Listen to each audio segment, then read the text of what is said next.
శుక్లాంబరధరం విష్ణుం శశివర్ణం చతుర్భుజం ప్రసన్నవదనం ధ్యాయేత్ సర్వ విఘ్నోపశాంతయే అని స్వామివారికి నమస్కారం చేసుకుని మనము మన పోతన భాగవతంలో తర్వాత పద్యాలు చూసుకుంటూ వెళ్దాము. పోయిన వారము శృంగి శాపాన్ని చూసుకున్నాము. ఆయన చాలా కఠినమైన శాపాన్ని ఇచ్చాడు మన పరీక్షిత్ మహారాజుకి. అయితే ఇందులో ముగ్గురు ముఖ్యంగా ఉన్నారు. ఒకళ్ళు మన పరీక్షిత్ మహారాజు, ఆయనకి దాహం వేసింది, మంచినీళ్ళ కోసం వచ్చాడు. ఇవ్వలేదు అన్న కోపంతో ఆ ముని మెడలో పామును వేశాడు. ఆయన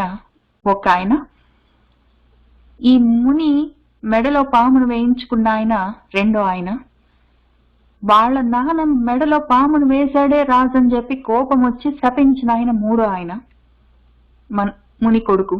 ముగ్గురున్నారు. వీళ్ళు ముగ్గురు ఎవరని ఒకసారి చూసుకుందాం గబగబా. మన ముని కొడుకు శృంగి అంత పెద్ద శాపాన్ని ఇచ్చేశాడు గబగబా, ముందు వెనకాల చూసుకోకుండా.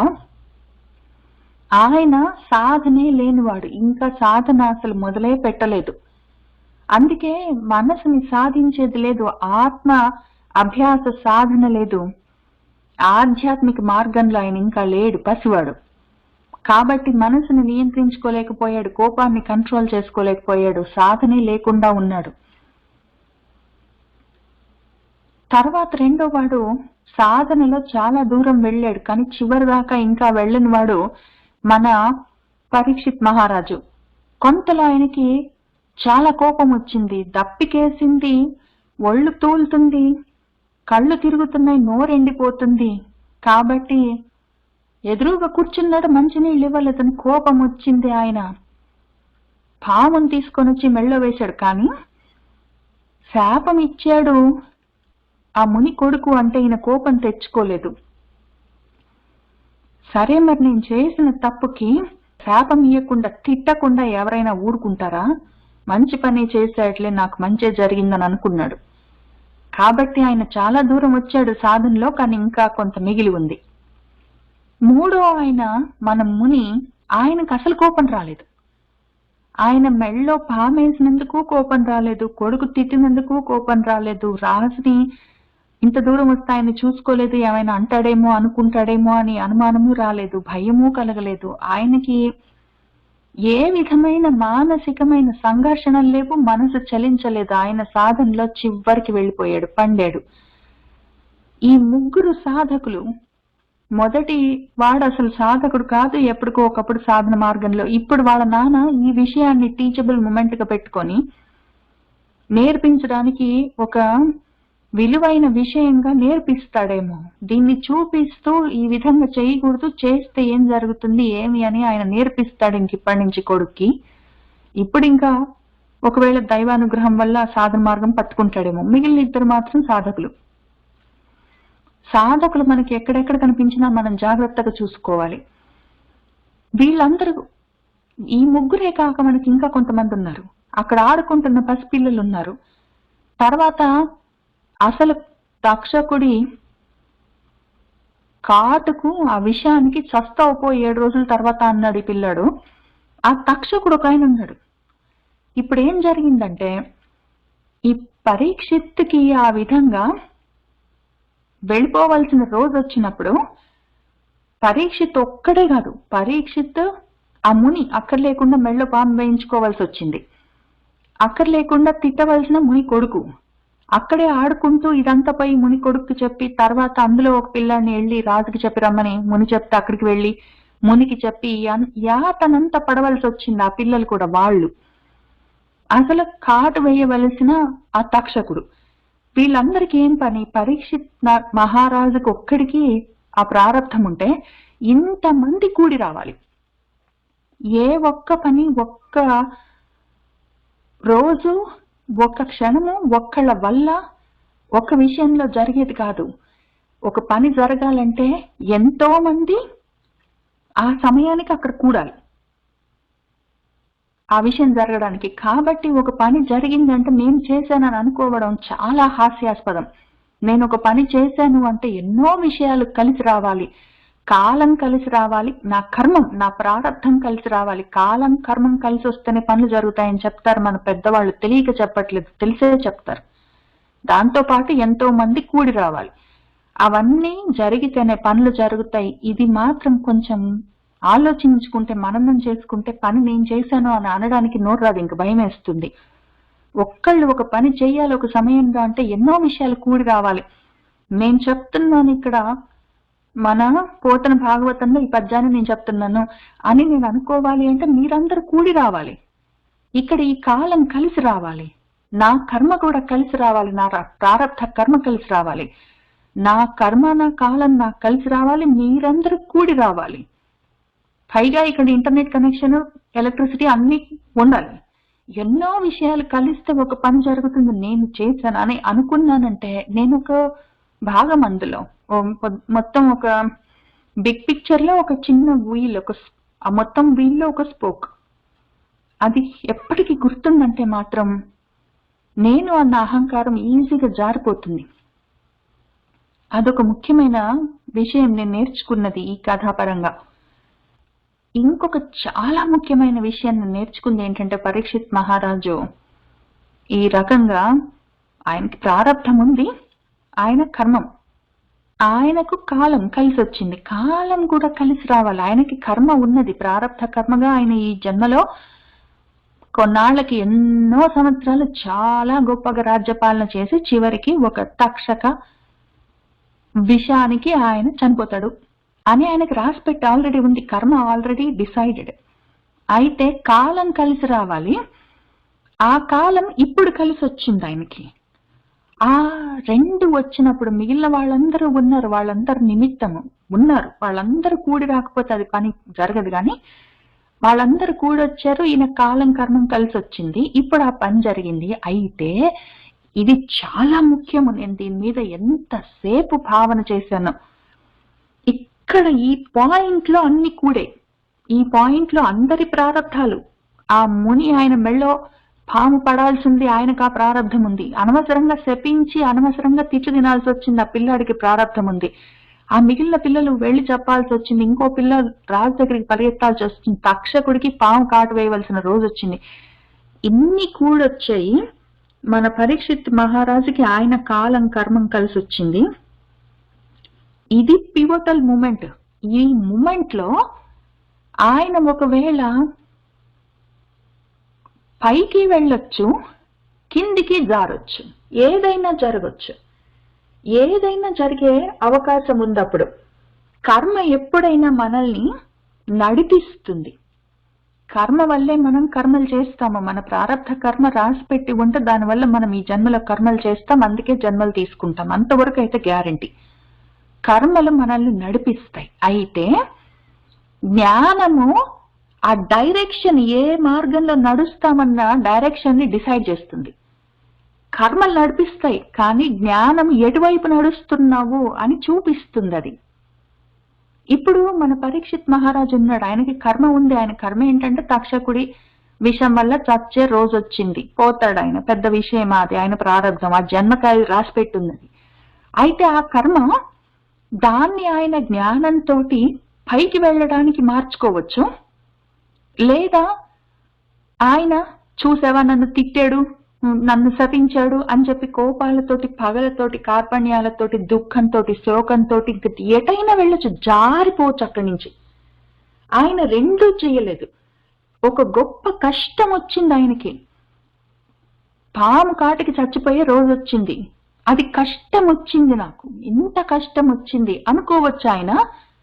ఓహో, నాకు మోక్షానికి, యోగానికి, జ్ఞానానికి రోజు వచ్చింది అని అనుకోవచ్చు. ఆయన ఇట్లా అనుకున్నాడు. ఏదైనా ఒక కష్టం, మనకు కూడా అందరికీ వస్తాయి కష్టాలు.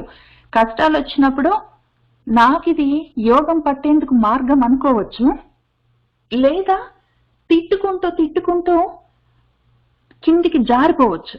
ఈ విధంగా కష్టం వచ్చినప్పుడు, కష్టం వచ్చిందని అందరూ అనుకునేది, తక్షకుడి విషయానికి చావవలసిన రోజు వచ్చింది, అబ్బో నాకెంత కష్టం వచ్చిందని అందరూ అనుకుంటారు. అయితే ఆయన నాకు యోగానికి గొప్ప రోజు కలిసి వచ్చింది, నాకు నేను బాగుపడే రోజు వచ్చింది నాకు అని అనుకున్నది ఈయనే. ఈయన కాక ఈయనకన్నా ముందు ఇంకొక ఆయన ఉన్నాడు, మన నారదుల వారు. ఆయన కూడా అదే అనుకున్నాడు. వాళ్ళ అమ్మగారు వెళ్ళిపోతే ఆయన, అయ్యో మా అమ్మ పోయిందే, నాకింత కష్టం వచ్చింది అని ఆయన ఏడవలేదు. ఆయన, అమ్మయ్య నాకు ఇందులో నుంచి బయటపడే అవకాశం వచ్చింది అనుకున్నాడు. ఉన్న ఒక్క బంధం జారిపోయింది, మంచి జరిగింది అనుకున్నాడు. అట్లానే ఈయన కూడా, అమ్మయ్య నాకు బాగుపడే రోజు వచ్చింది అని ఆయన ఆ విధంగా నిర్ణయించుకున్నాడు. వీళ్ళిద్దరు కనిపించారు ఇంతవరకు మనకు భాగవతంలో. 7 రోజుల్లో చస్తావురా అంటే, అమ్మయ్య నేను బాగుపడే రోజు వచ్చింది అనుకున్నా ఈయన. వాళ్ళ అమ్మగారు పాము కాటుకు చచ్చిపోతే, అమ్మయ్య నేను బాగుపడే రోజు వచ్చింది, ఒక బంధం ఉన్నది, అది కూడా పోయింది అనుకున్నాడు ఆయన. ఈ రెండు మళ్ళీ పాము కాట్లే, అవన్నీ కాకతాళీయంగా కోయిన్సిడెంటల్ గా జరిగినవి కాదు ఈ కథల్లో. ఈ కాలం అనేది మహా సర్పం అని చెప్తారు. అది చిన్న విషయం కాదు, తెలియక చెప్పరు మన వాళ్ళు, తెలిసే చెప్తారు. కాలం అన్నది మహాసర్పం, అది కాటు వేస్తుంది. ఆ రోజు నారదుల వారికి వాళ్ళ అమ్మగారిని కాటేసింది, ఆయనకి అవకాశం ఇచ్చింది. అది ఆయన మోక్ష మార్గాన్ని చూసుకున్నాడు, యోగ మార్గాన్ని చూసుకున్నాడు. ఈయనకి ఇప్పుడు అదే కాలపాశం, అదే కాల సర్పం ఆయన్ని కాటేయబోతున్నది. ఆయన దాన్ని యోగ మార్గంలో ప్రయాణం చేయడానికి, జ్ఞాన మార్గం కోసం తను వాడుకోబోతున్నాడు. ఈ పాము కాటు మన నారదుడు వాళ్ళ అమ్మగారికి ఉందా, పరీక్షిత్ మహారాజుకు ఉందా? కాదు.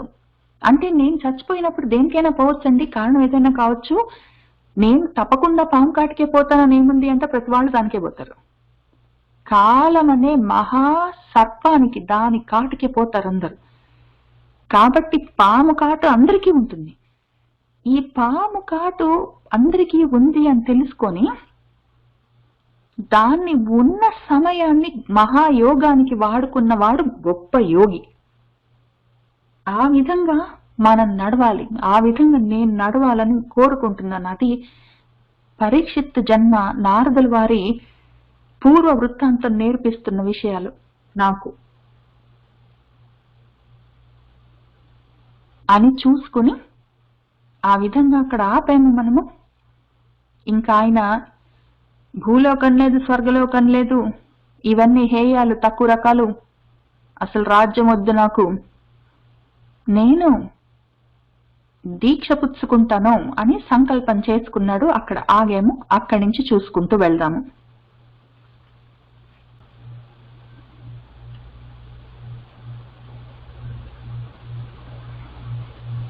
నాకింత కష్టం వచ్చింది అని దుఃఖపడ్డా, ఇంకా బ్రతకాలి అని ఆశపడ్డా, ఆ ముని మీద, ముని కొడుకు మీద కోపం తెచ్చుకున్నా, అవి ఆయనకి 3: కోపము, భయము, కోరిక.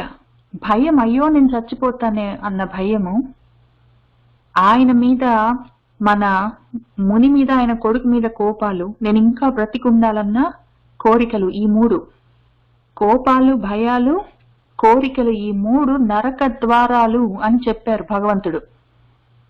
అటువైపు నరక ద్వారాల వైపుకి వెళ్లకుండా అయినా భగవంతుడి పాదాలన్న ద్వారాల వైపుకి, యోగ మార్గాల వైపుకి వెళ్ళిపోతున్నాడు. అది చూసుకుంటున్నాడు. తులసి సంయుత దైత్యజిత్ పదరజస్థోమంబు కంటన్ మహోజ్వలమై దిక్పతి సంఘ సంయుత జగత్ సౌభాగ్య సంధాయి కలిదోషావళి నెల్లబాపు దివిషత్ గంగా ప్రవాహంబు లోపలికిన్ పోయి మరిష్యమానుండగుచున్ ప్రాయోపవేశంబునన్. మన పరీక్షిత్ నరక ద్వారాల వైపుకి ఎందుకు వెళ్తాడు? ఆయన యోగ ద్వారం వైపుకు వెళ్తున్నాడు. అందుకని ఆయన తులసి సంయుత, తులసి మాలలతో కూడి ఉన్న దైత్యజిత్, దైత్యులని జయించే వాడి యొక్క పదరజస్తోమంబు, పాదాల దగ్గర ఉన్న రజస్సు కంటే కూడా మహా ఉజ్వలమై ఉన్నది. దిక్పతి సంఘ సంయుత జగత్ సౌభాగ్య సంధాయి అయి ఉన్నది. దిక్పాలకుల సంఘంతో సంయుత కూడి జగత్ సౌభాగ్యం కోసం అనుసంధానం చేస్తూ ఉన్న, కలి దోషావళిని ఎప్పుడు ఎల్లవేళలా పాపేది, తీసేసేది అయిన దివిషత్ ఆకాశంలోని గంగా ప్రవాహంబు లోపలికి పోయి, ఆకాశ గంగ భూమి మీద పారుతూ ఉంటే దాని లోపలికి వెళ్ళిపోయాడు, గంగలోకి. గంగ మధ్యలోకి వెళ్ళి ఆయన మరిష్యమానుడగుచున్, మరిష్యమానుడు మరణించాలన్న కోరికతో ఉన్నవాడై, ప్రాయోపవేశంబునన్, ప్రాయము ఎంత కాలము ప్రాణాలున్నాయో అంతవరకు ఇక్కడే కూర్చుంటాను అని ఉన్నాడు ఆ సమయంలో మన పరీక్షిత్ మహారాజు. తులసీ సంయుత దైత్యజిత్ పదరజస్థోమంబు కంటన్ మహోజ్వలమై, దిక్పతి సంఘ సంయుత జగత్ సౌభాగ్య సంధాయి అయి, కలిదోషావళి నెల్ల బాపు దివిషత్ గంగా ప్రవాహంబు లోపలికిన్ పోయి, మరిష్యమానుడగుచున్ ప్రాయోపవేశంబునన్.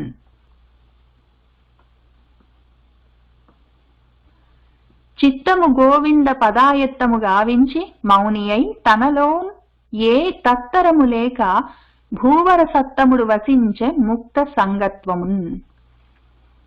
చిత్తము మనసును గోవింద పదాయత్తము, గోవిందుడి పాదాల మీద ఆయత్తం చేసుకున్నాడు. ఆ విధంగా కావించి మౌని అయి, మౌనంగా, మౌనం మళ్ళీ మాటలో మౌనం మాట్లాడకుండా ఉండడం, మౌనం మనసు కదలకుండా ఉండడం, ఆ విధంగా మునిగా ఆయన తనలోనే, ఆయనలో ఏ తత్తరము లేక, ఏ తత్తరపాటు తడబాటు లేదు. అయ్యయ్యో చచ్చిపోతాను, 7 రోజులు ఇంకెన్ని రోజులు టైం అన్నాడు, ఎదురుగా ఒక క్లాక్ అన్న పెట్టండి అని ఆయన ఏం అడగలేదు. తత్తరపాటే లేదు, అస్సలు తల్లడిల్లలేదు.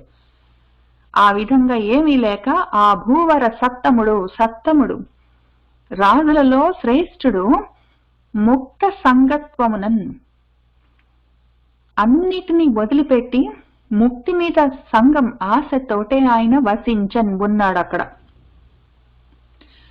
చిత్తము గోవింద పదాయత్తము గావించి మౌని అయి, తనలోన్ ఏ తత్తరము లేక భూవర సత్తముడు వసించే ముక్త సంగత్వమునన్. ఇట్లు పాండవ పౌత్రుండు ముకుంద చరణారవింద వందనానంద కందాయమాన మానసుండై, విష్ణుపది తీరంబున ప్రాయోపవేశంబున ఉండుట విని, సకల లోక పావన మూర్తులు మహానుభావులు అగుచు, తీర్థంబులకున్ తీర్థత్వంబులు సంగ సమర్థులైన అత్రి, విశ్వామిత్ర, మైత్రేయ, భృగు, వశిష్ఠ, పరాశర, చ్యవన, భరద్వాజ, పరశురామ, దేవళ, గౌతమ, కశ్యప, కవశ, కణ్వ, కలశ సంభవ, వ్యాస, పర్వత, నారద ప్రముఖులైన బ్రహ్మర్షి, దేవర్షి, రాజర్షి పుంగవులను, కాందర్శులైన అరుణాదులను, మరియు నానా గోత్ర సంజాతులైన మునులను, శిష్య ప్రశిష్య సమేతులై సనుదించిన వారలకు ప్రత్యుత్థానంబు చేసి పూజించి దండ ప్రణామంబులు ఆచరించి కూర్చుండ నియోగించి. ఇట్లు ఈ విధంగా పాండవ పౌత్రుడు, మన పాండవులకు మనవడు పరీక్షిత్ మహారాజు ముకుందుడు. ముకుందుడు కావాలి ఇప్పుడు ఆయనకి. ఎందుకు అంటే ముకుందుడు మోక్షాన్ని ఇచ్చేవాడు, మోక్ష ప్రదాత ముకుందుడు. కాబట్టి మోక్షం కోసం ఆయన కూర్చున్నాడు. ముకుందుడి యొక్క చరణ అరవిందాలు, పాదాలనే పద్మాలు, వాటికి వందనము నమస్కారము చేస్తూ ఉంటే దానివల్ల ఆయనకు కలిగిన ఆనందము, అది ఎంతటి ఆనందం అంటే కందాయమానము. కందాయం అంటే సంవత్సరంలో 3వ భాగం. సంవత్సరాన్ని 3 భాగాలుగా విడదీస్తే ఒక్కొక్క భాగంలో 4 నెలలుంటాయి. అందులో ఒక 4 నెలలు వర్ష ఋతువు. ఆ వర్షాకాలము కందాయం అంటే ఆ వర్షాకాలంలో కురుస్తున్నట్టు ఇంకా ఎడతెరిపి లేకుండా ఆయన మనసులో ఆనందం కురుస్తున్నది. ఆనంద కందాయమానం అంటే ఇంకా వర్షాకాలంలో జడివానలు కురిసినట్టు ఆయన మనసులో ఆనందం కురుస్తూ ఉన్నది. ఆ విధంగా ఉన్న మానసుడై విష్ణుపది తీరంబున, విష్ణుపది, విష్ణువు పాదాల నుంచి వస్తున్న నీళ్లు గంగ, దాని తీరంలో, విష్ణుపది అంటే గంగా తీరంలో ప్రాయోపవేశంబునన్, ప్రాయమున్నంత వరకు, ఆ సమయం వచ్చినంత వరకు ఉపవిశతి, ఆయన అక్కడ కూర్చున్నాడు.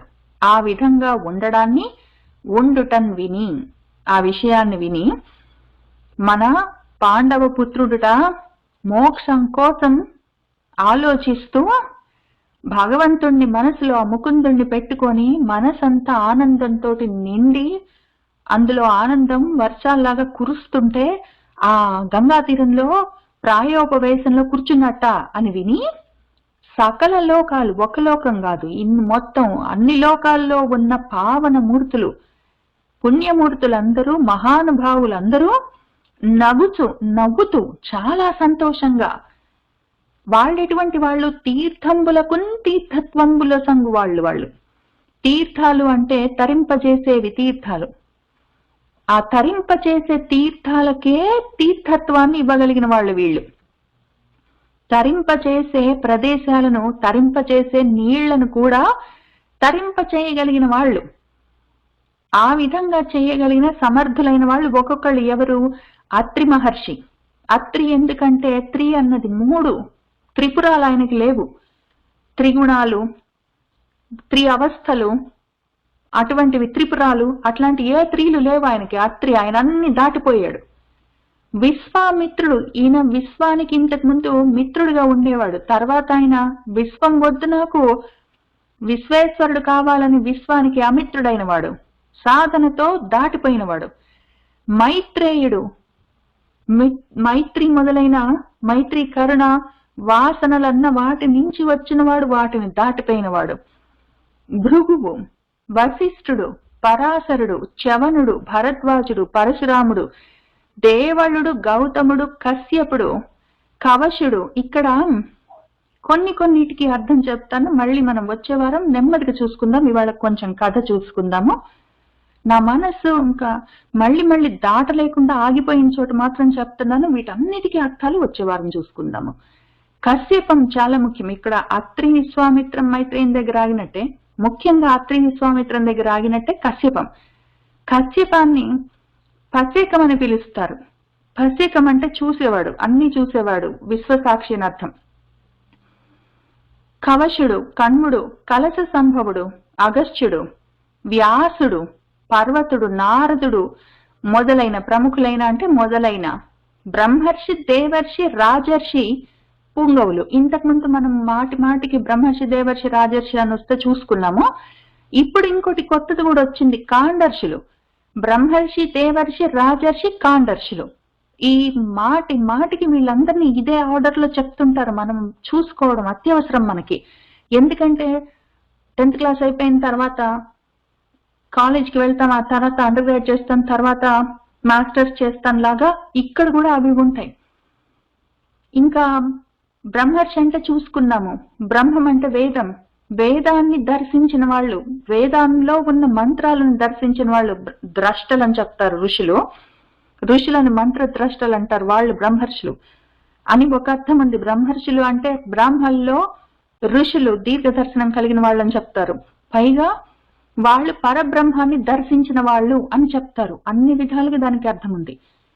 తర్వాత దేవర్షులు, దేవతల్లో కూడా పరబ్రహ్మాన్ని దర్శించిన వాళ్ళు, దైవీ గుణాలతో ఉన్న వాళ్ళు, పరబ్రహ్మాన్ని దర్శించడం కోసం ప్రయత్నం చేస్తున్న వాళ్ళు, సాధన చేసుకుంటున్న వాళ్ళు, లేదా పరబ్రహ్మాన్ని దర్శిస్తున్న వాళ్ళు, మన నారదుడు మొదలైన వాళ్ళు. రాజర్షులు, రాజవంశంలో, క్షత్రియ వంశంలో ఉండి వాళ్ళు ఆ దీర్ఘ దర్శనం చేస్తున్న వాళ్ళు, జ్ఞాన దర్శనం, జ్ఞాన చక్షువును పెంచుకుంటున్న వాళ్ళు అని ఒక అర్థం ఉంది. రజోగుణాలతో ఉన్న వాళ్ళు ఇప్పుడు దాన్ని దాటి దైవీ గుణాలతో తర్వాత పరబ్రహ్మాన్ని దర్శించే స్థితికి వెళ్లాలని ప్రయత్నం చేస్తున్న వాళ్ళని చెప్పుకున్నాం. రకరకాలుగా చెప్పుకుంటాం మనము. కాక మనం మహర్షులను కూడా చూసుకున్నాం. మహత్త కలిగిన వాళ్ళు, వ్యాపిస్తూ ఉన్న జ్ఞానంతో ఉన్న వాళ్ళని చూసుకున్నాము. ఇక్కడ మళ్ళీ మనకు ఒకటి కొత్తది వచ్చింది, కాండర్షులు. వేద కాండలను దర్శిస్తున్న వాళ్ళు, వేద కాండలని అధ్యయనం చేసి ఆ అధ్యయనం చేసిన వేద కాండలను విశేషంగా నేర్పిస్తున్న వాళ్ళు అధ్యాపకులు.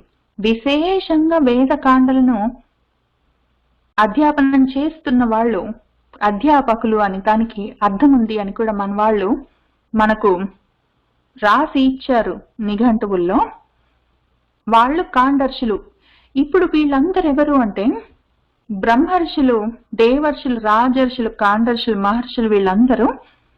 అందరూ పరబ్రహ్మం గురించి మాట్లాడతారు. అందరూ ఉపనిషత్తులు వరకు చదివారు, వేదాలను దాటిన వాళ్ళు.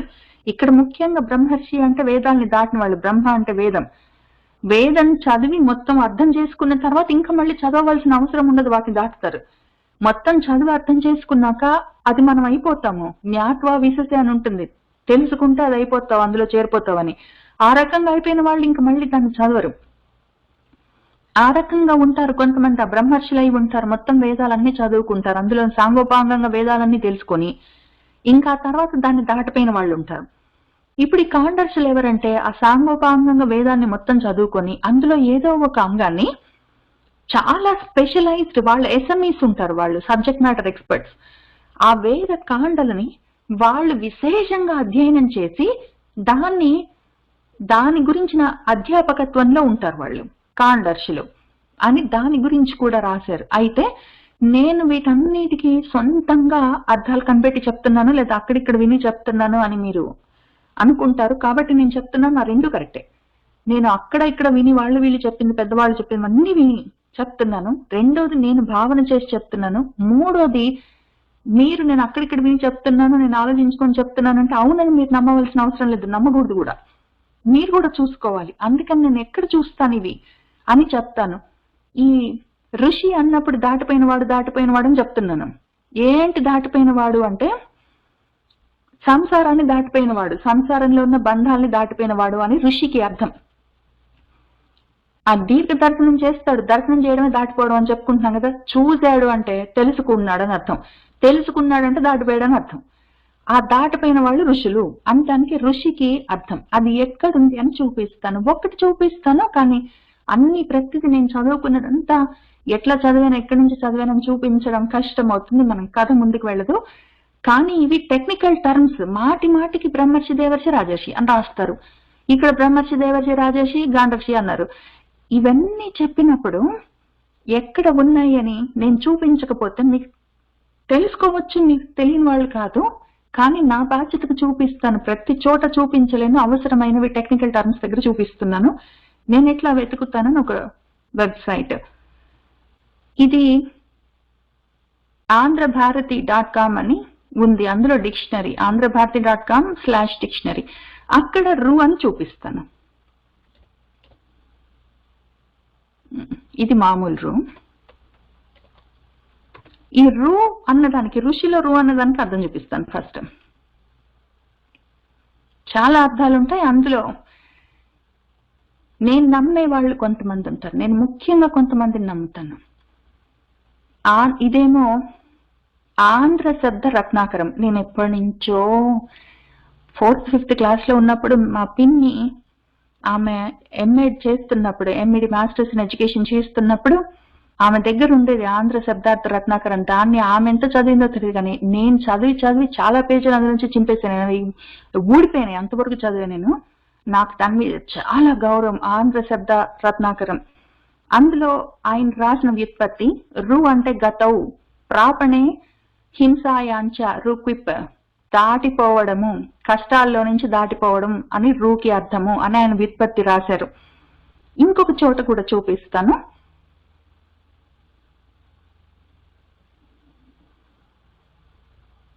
ఈయన కూడా మన సంస్కృతాంధ్ర నిఘంటువుని కూడా నేను ఎక్కువ ఫాలో అవుతాను.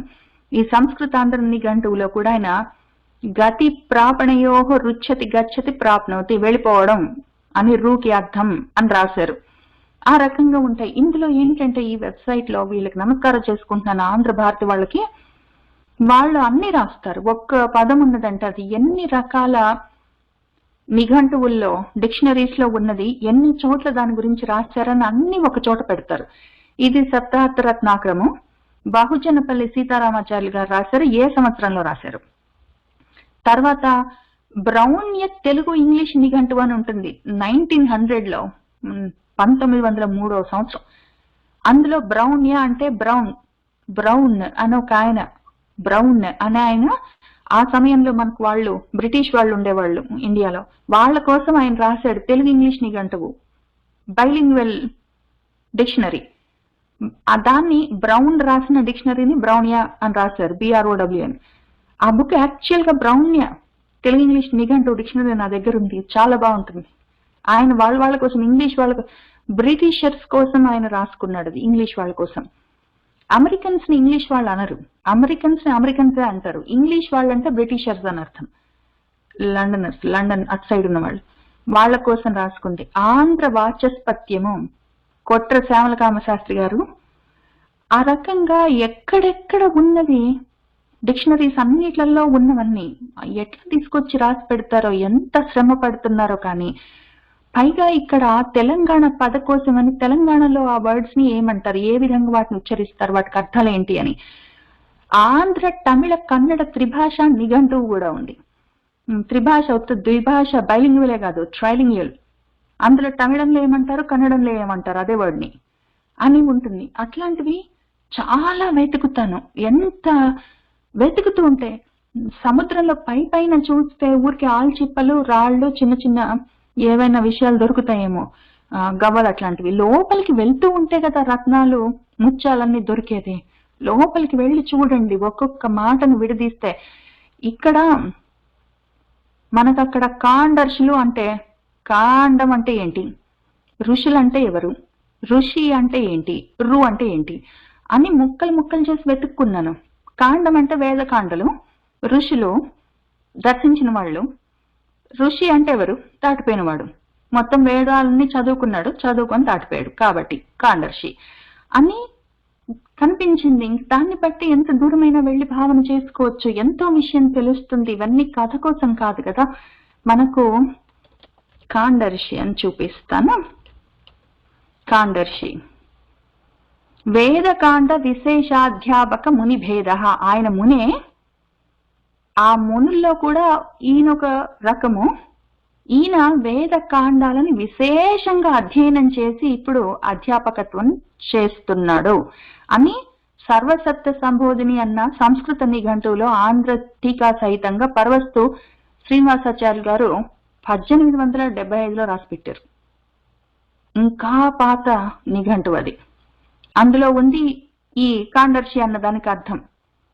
అది మళ్ళీ ఈ పూ చూసారా, ఈ ఇకారాంత పుల్లింగం, ఇకారాంత పుల్లింగం అని గ్రామర్తో సహా, అవకాశం ఉన్నప్పుడు దానికి విస్వర్తితో సహా అంత రాసి పెట్టారు. మనము యాక్చువల్ గా గోల్డెన్ ఏజ్ లో ఉన్నాము, ఇన్ఫర్మేషన్ గోల్డెన్ ఏజ్ లో ఉన్నాము. ఎంత ఇన్ఫర్మేషన్, ఎంత మంది పుణ్యాత్ములు ఆన్లైన్ మనకు అవకాశం కలిగిస్తున్నారు. వాళ్ళందరికీ అసలు ఎంతమంది పేరును చెప్పాలి అంటే ఇంక ఇక్కడ అత్రి, విశ్వామిత్ర, మైత్రేయ, భృగులాగా ఇంకా ఎన్నుంటాయో ఆ పేర్లన్నీ వెబ్సైట్లో. ఆ వెబ్సైట్లను మెయింటైన్ చేస్తున్న వాళ్ళు వెనకాల చేతులు పడిపోగా, వేళ్లు విరిగిపోగా, గూడలు పడిపోగా టైప్ చేస్తున్న వాళ్ళు ఉన్నారు.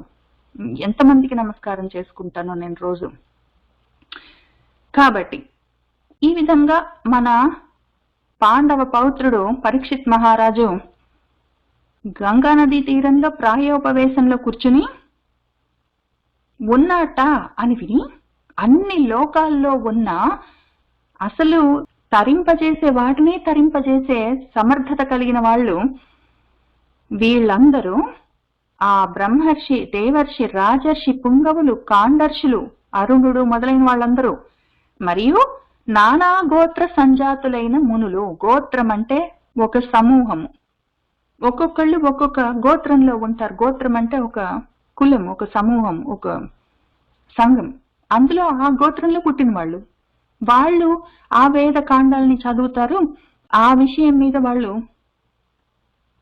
వాదనలు చేసుకుంటూ ఉంటారు, అదే నేర్చుకుంటుంటారు, నేర్పిస్తూ ఉంటారు. వాళ్ళు ఆ విధంగా సంజాతం పుట్టిన వాళ్ళైన మునులు, వాళ్ళ శిష్యులు, ఆ శిష్యుల శిష్యులు, ప్రశిష్యులు, వాళ్ళందరితో సమేతులై సనుదించిన వారలకు ఎక్కడెక్కడ వాళ్ళు, ఎన్ని లోకాల్లో వాళ్ళు, ఎక్కడెక్కడ ఉన్న వాళ్ళందరూ. మనవాడు వెళ్ళిపోతున్నాడు, మన పరీక్షిత్ మహారాజు ఈ శరీరాన్ని చాలిస్తున్నాడు, పరీక్షిత్ మహారాజు అన్న శరీరాన్ని ఆయన చాలిస్తున్నాడని విని వాళ్ళందరూ నవ్వుతూ సంతోషంగా వచ్చేసారు ఆయన కోసం. వచ్చిన వారలకు ప్రత్యుత్థానంబు చేసి ఎదురేగి పూజించి దండ ప్రణామంబులు, దండంలాగా, కర్రలాగా, గడకరలాగా పడిపోయి ప్రణామాలన్నీ ఆచరించి చేసి కూర్చుండ నియోగించి, కూర్చొని రండి కూర్చోండి అని అందరినీ కూర్చోబెట్టి మన పరీక్షిత్ మహారాజ్ ఏం చేస్తున్నాడో చూద్దాము. క్రమ్మర నమ్ముని విభులకు అమ్మనుజేంద్రుడు మ్రొక్కి హర్ష అశ్రుతతుల్ క్రమ్మగా ముకుళితకరుడై సమ్మతముగా చెప్పెన్ ఆత్మ సంచారంబున్. క్రమ్మరా మళ్ళీ ఆ ముని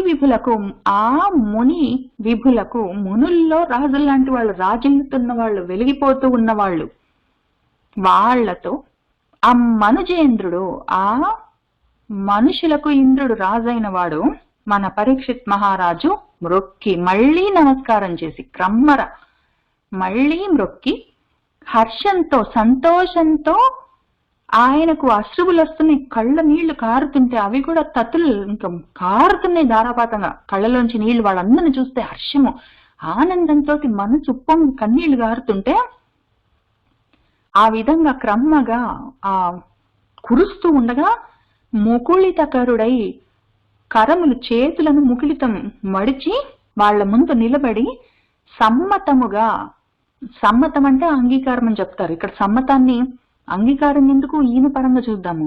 మతం అంటే ఆలోచన, సమ్మతము అంటే ఆయన మనసులో ఉన్న సత్ పదార్థం గురించిన ఆలోచన, ఆయన మనసులో ఉన్న గొప్ప ఆలోచన, దానితో ఆత్మ మనసు యొక్క సంచారము అది ఏ విధంగా ఆయన మనసు ఎటు తిరుగుతుంది, ఆయన మనసు అంతా దేని చుట్టూ తిరుగుతుంది అన్న విషయాన్ని వాళ్ళకి నమస్కారం చేసి చేతులు కట్టుకొని నిలబడి కళ్ళలో నుంచి ఆనంద బాష్పాలు కారుతుంటే ఆయన వాళ్ళకి చెప్పుకుంటున్నాడు. క్రమ్మర ఆ ముని విభులకు ఆ మనుజేంద్రుడు మ్రొక్కి హర్ష ఆశ్రుతతులు క్రమ్మగా ముకుళితకరుడై సమ్మతముగా చెప్పెన్ ఆత్మ సంచారంబున్. లేకపోతే ఏమనుకున్నాడు, కన్నీళ్లు కారుతున్నాయి వాళ్ళందరిని చూస్తే, నా కోసం వచ్చారు వీళ్ళందరూ, నా కష్టం చెప్పుకుంటాను, నాకు బాగుపడే రోజు వచ్చింది, మంచి చెప్పమని అడుగుతాను, నా మనసు ఎటు తిరుగుతుందో దాని గురించి చెప్తాను అని ఆయన అనుకుంటున్నాడు. ఏమనుకుంటున్నాడు, ఎవరు రారనుకున్నాడేమో. 7 రోజుల తర్వాత చస్తావంటే ఆయన ఒక్కడే కూర్చొని ఆ గంగ ఒడ్డున గంగలో నిలబడి చచ్చిపోతాను, ఇంకెవరు ఉండరు అనుకున్నాడేమో. అందరు వచ్చేస్తారు ఆయన కోసం, వదిలిపెడతామేంటి. ఓపిక లేక చచ్చిన మహామురగమున్ గొనివచ్చి కోపినై తాపసు మోపుపై నిన్న దారుణ చిత్తుడన్ మత్తుడన్ మహాపాపుడన్. మీరు పాపతృణ పావకులు ఉత్తములు అయ్యలారా, నా పాపము వాయు మార్గము కృపావరులారా విధించి చెప్పరే. ఓపిక లేక మంచినీళ్లు తాగలేదు, నాకు ప్రాణం బాగలేదు, నాకు ఓపిక లేకు, నీరసం వచ్చింది, నోరెండిపోయింది, అటువంటి స్థితిలో కోపిన ఏమో కోపం వచ్చింది, అక్కడికి రాని కోపము, దానితో చచ్చిన మహా ఉరగాన్ని దాన్ని కొని వచ్చి తీసుకొచ్చి, చచ్చిపోయిన ఒక పెద్ద పామును పట్టుకొచ్చి ఒక తాపసికుడి మూపుపై భుజం మీద ఈడిన, ఆ విధంగా వదిలిన దారుణ చిత్తుడన్, దారుణమైన మనసు కలిగిన వాడిని నేను, నా మనసు మంచిది కాదు, మత్తుడన్, మత్తెక్కి మదమెక్కి రాజునన్న కోపంతో గొప్పవాడినని ఏమనుకున్నాను ఏమో. ఆ సమయంలో ప్రాణం బాగలేదు, ఓపిక లేక ఏమో చేశాను, మహాపాపుడని అంతటి పాపాన్ని చేశాను, ఓపిక లేదు, అవును నిజమే, దాంతో అంత కోపం వచ్చేయడమేనా.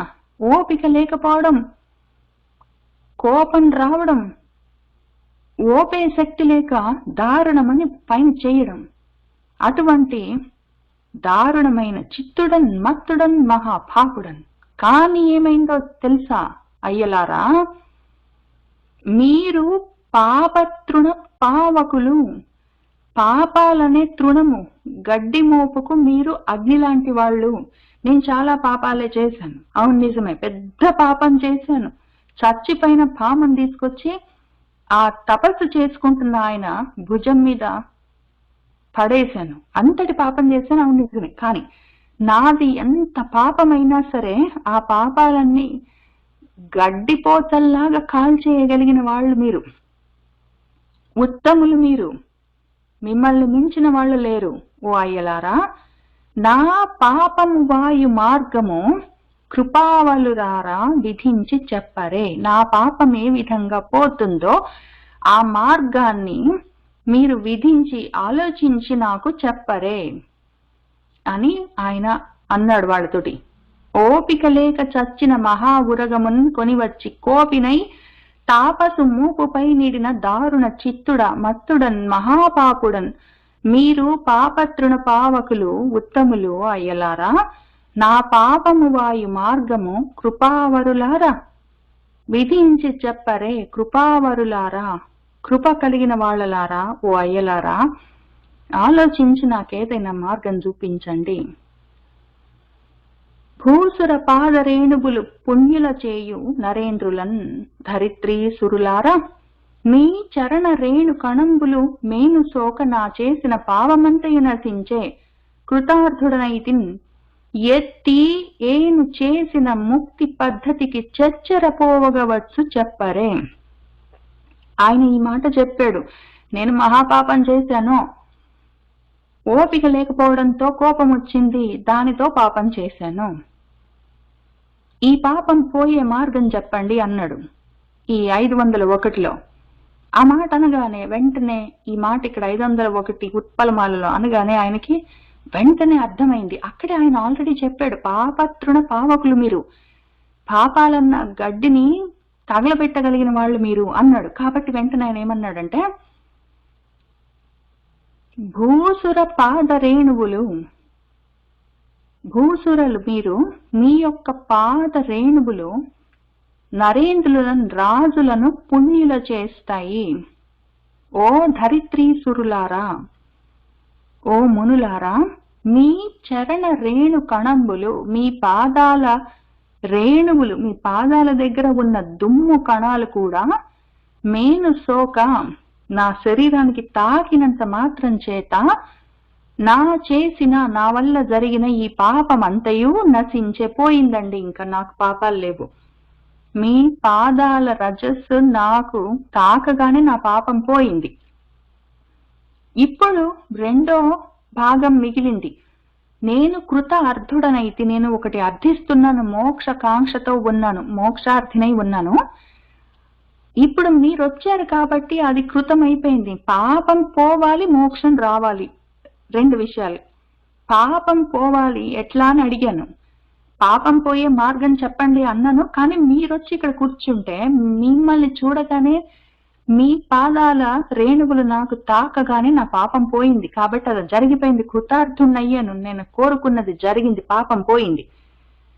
ఇప్పుడు ఎత్తి ఏది ఏ విధంగా చేస్తే ముక్తి పద్ధతికి, ముక్తి మార్గంలో చచ్చర గబగబా పోవగవచ్చునో, వెళ్ళిపోగలనో అది చెప్పరే. నాకు ఉన్న పాపం పోతే కదా నాకు బాగుపడే అవకాశం వస్తుంది. నేను మహాపాపం చేశాను, అంత కోపమే పాపం అని భగవంతుడు చెప్పలేదా భగవద్గీతలో? అంత కోపం వచ్చింది, నీళ్లు కావాలన్న కోరిక, ఇవ్వలేదన్న కోపము, ఆ కోరికలు కోపాలే పాపాలు అవి ఉండే నాకు. దానివల్ల యాక్చువల్గా పాపం కూడా చేశాను.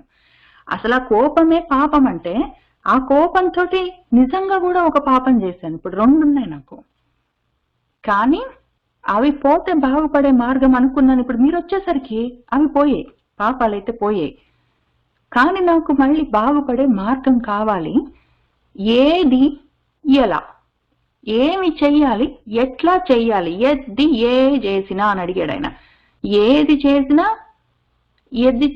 ఎలా చేసినా, ఏది చెయ్యాలి, ఎట్లా చెయ్యాలి, ఏం చెయ్యాలో చెప్పండి, ఎట్లా చెయ్యాలో చెప్పండి, ఏ విధంగా చేస్తే నేను ముక్తి మార్గంలో గబగబా వెళ్ళిపోతానో అది ఆలోచించి నాకు చెప్పండి అన్నాడు. భూసుర పాద రేణువులు పుణ్యుల చేయు నరేంద్రులన్ ధరిత్రీసురులారా, మీ చరణ రేణు కణంబులు మేను సోక నా చేసిన పాపమంతయు నశించే కృతార్థుడనైతి. ఎత్తి ఏ చేసిన ముక్తి పద్ధతికి చచ్చరపోవగవచ్చునో చెప్పరే. భీకరతర సంసార వ్యాకుల తన్విసికి దేహవర్జన గతి నాలోకించు నాకు తక్షక కాకోదర విషము ముక్తి కారణమయ్యన్. భీకరమైన, భయంకరమైన, భీ అంటే భయం, భీ అన్నా భయం అన్నా ఒకటే అర్థం. భీ అంటే భయం, భీకరమన్నా భయంకరమన్నా అదే. భయంకరమైన, అందులో కూడా తరము, ఇంకా నెక్స్ట్ లెవెల్. అటువంటి సంసార వ్యాకులతతో విసిగిపోయి ఉన్నాను. ఈ దేహాన్ని వర్జించాలి, అది ఎట్లా, దాని మార్గం ఏంటి, వర్జన గతి ఏంటి అని ఆలోచిస్తూ ఉన్నాను. నేను ఆలోకన అంటే చూస్తున్నాను, ఎట్లా ఈ శరీరాన్ని ఎట్లా వదిలిపెట్టాలి అని ఆలోచించుకుంటున్నాను. అటువంటి నాకు ఈ తక్షక కాక ఉదర విషము, తక్షకుడు అన్న పాము యొక్క కాకోదరము అంటే కదులుతూ పొట్టతో, ఉదరంతో పొట్టతో కదులుతూ వెళ్ళేది అని అర్థం పాము. దాని విషము నా ముక్తికి కారణమైంది. అమ్మయ్య దేవుడా, ఎట్లారా ఈ సంసారంలో నుంచి బయటపడాలి అని వ్యాకుల చిత్తున్నై ఉన్నాను, విసిగిపోయి ఉన్నాను. శరీరాన్ని ఏ విధంగా వదిలిపెట్టాలి? ఎందుకంటే మామూలుగా శరీరాన్ని బలవంతంగా వదిలిపెడితే అది కూడా మళ్ళీ పాపము. దానంతట అది పడిపోతే మళ్ళీ ఏం లాభం? మళ్ళీ ఇంకో శరీరం తీసుకొని వస్తాను. కానీ అసలు శరీరం లేకుండా దేహవర్జన మొత్తమే, అసలు శరీరాలు లేకుండా ఏమి చేసుకోవాలి, దానికి ఏమి గతి, ఏమి మార్గం అని ఆలోచించుకుంటుంటే ఈ తక్షక కాకోదర విషయం ఒకటి వచ్చింది. ఇది మళ్ళీ ఆయన ముఖ్యమైన డెసిషన్ పాయింట్. ఆయన శరీరాన్ని ఎట్లా వదిలిపెట్టాలి, సంసారాన్ని ఎట్లా వదిలిపెట్టాలి, విసిగిపోయాను, ఏమి చెయ్యాలని ఆలోచించుకుంటుంటే ఈ తక్షకుడి పాము కాటుకు చస్తామని తెలిసింది. అయ్యో చస్తాను దేవుడా, ఎట్లా బతుకుతానని అనుకుని ఉంటే అటు వేరే వైపు వెళ్ళిపోయేవాడు. అమ్మయ్య నాకు ఇది ముక్తికి కారణం అనుకున్నాడు, కాబట్టి బాగుపడే రోజు వచ్చింది. భీకరతర సంసార వ్యాకులతన్ విసిగి దేహవర్జన గతిన్ ఆలోకించు నాకు తక్షక కాకోదర విషము ముక్తి కారణమయ్యన్. అందరికి అనిపిస్తుంది యాక్చువల్ గా సంసారం, అబ్బా ఈ సంసారంకి ఈదలేకపోతున్నాను, బయటపడితే బాగుండు, ఎప్పటికో దీనిలో నుంచి నాకు ముక్తి, ఎప్పటికి ఉంటుందో ఈ విడుదల, అనవసరంగా వచ్చి ఇందులో పడ్డానని అందరూ మాట్లాడతారు పెద్ద పెద్ద మాటలన్నీ. అయితే నిజంగా ఇంకా 6 నెలలే ఉంది, 4 నెలల రోజుల్లో పోతావు, క్యాన్సర్ వచ్చింది, దీనికి జబ్బు, దీనికి మందు లేదు, ఈ జబ్బుకి ఇంకా మెడిసిన్ ఏం లేదు, ఉన్నన్ని రోజులు నీకు కష్టం కాకుండా చూస్తాము, పలానా 1-2 months 3 months పోతావని చెప్తే ఇంక దుఃఖం వస్తుంది. ఇంకా అప్పుడు ముక్తి, అమ్మాయ నాకు ఇది ముక్తి కారణం అని అనుకునే వాళ్ళు అస్సలు ఉండరని చెప్పను, ఉంటారు. అయితే వెళ్ళిపోయే రోజు వచ్చిందని తెలిస్తే అమ్మాయ నాకు మంచి రోజు వచ్చిందని అనుకునే వాళ్ళు అందరూ ఉంటారని చెప్పలేను. ఎవ్వరూ ఉండరు, అందరు ఏడ్చే వాళ్లే ఉంటారని చెప్పలేను. అటు ఉంటారు, ఇటు ఉంటారు.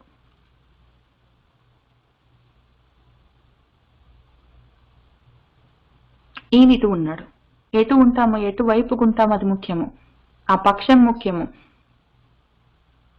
ఏ పారు నహంకార వ్యాపారములందు మునిగి వర్తింపంగా నాపాలిటి హరి భూసుర శాప వ్యాజ్యమున ముక్త సంగుంజేసన్.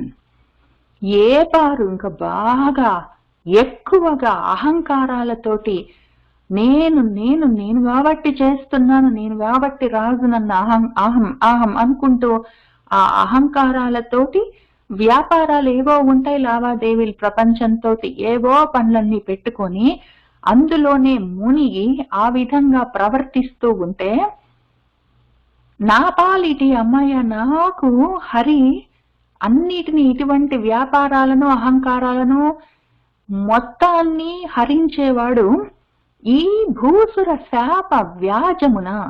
భూసుడు ఈ బ్రాహ్మడి శాపమన్న వ్యాజము, ఆ వంకతోటి వచ్చి ఆ శ్రీ మహావిష్ణువు ఏ రూపంలో వచ్చాడు నాకు, ఆ ముకుందుడు అన్నిటిని హరించి ఈ మొత్తం సంసారాన్ని వాటిని హరించి నన్ను ఇందులో నుంచి బయటపడేసేవాడు. సంసారము, సంసారంలోని బంధాలు, ఆ ప్రపంచంతో లావాదేవీలు, ఆ కర్మలన్నిటినీ తీసేసేవాడు హరి, అందులో నుంచి బయటపడేసేవాడు ముకుందుడు. ముకుందుడు మోక్షం ఇస్తాడు, విడుదల, బయటపడేస్తాడు. అంతకన్నా ముందు వీటన్నిటిని హరించవలసి వస్తుంది ఆయన హరి. అదే హరి ఇటువైపు బంధాల్ని కోస్తున్నప్పుడు, హరిస్తున్నప్పుడు హరి అవుతాడు, అందులో నుంచి బయటికి లాగుతున్నప్పుడు ముకుందుడు అవుతాడు. ఒక్కడే కానీ 2 పనులు చేస్తాడు. మనం వివేక చూడామణిలో చూసుకున్నట్టు బంగారం ఒకసారి ఆభరణం, ఏదో రకరకాల ఆభరణాలుగా బంగారం ఒక్కొక్కసారి ఉంగారం లాగా, ఒక్కొక్కసారి హారం లాగా, ఒక్కొక్కసారి ఇంకేంటో కనిపించినట్టు అదే పదార్థము ఒకసారి హరి అవుతాడు, ఒకసారి ముకుందుడు అవుతాడు. ఇటువైపు కోస్తుంటాడు, అటువైపు లాగుతుంటాడు, బయటపడేస్తాడు. ఆయన ఇప్పుడే రూపంలో వచ్చాడు నాకు. భూసుర శాపం అన్న వ్యాజం, ఆరూపం, ఆ రూపంలో ఆ వంకతోటి వచ్చి నన్ను ముక్త సంగుణ్ణి, సంఘాలలో నుంచి నన్ను ముక్తుణ్ణి చేసేసాడు. నన్ను సంఘాల్లో నుంచి బయటపడేశాడు. హరి కోసేస్తాడు, ముకుందుడు బయటికి లాగేస్తాడు. అమ్మయ్య, నాకు ముక్తి కలిగే రోజు వచ్చింది, మంచి జరిగింది. ఏ పారున అహంకార వ్యాపారములందు మునిగి వర్తింపంగా నా పాలిటి హరి భూసుర శాప వ్యాజమున ముక్త సంగుంజేసన్.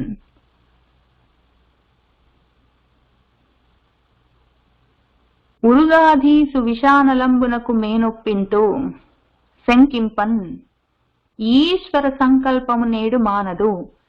భవిష్యత్ జన్మ జన్మంబులన్ హరిచింతారతియున్ హరి ప్రణుతి భాషాకర్ణన్ ఆసక్తియో హరిపాదాంబుజ సేవయున్ కలుగ మీరు అర్థిన్ ప్రసాదింపరే అన్నాడు.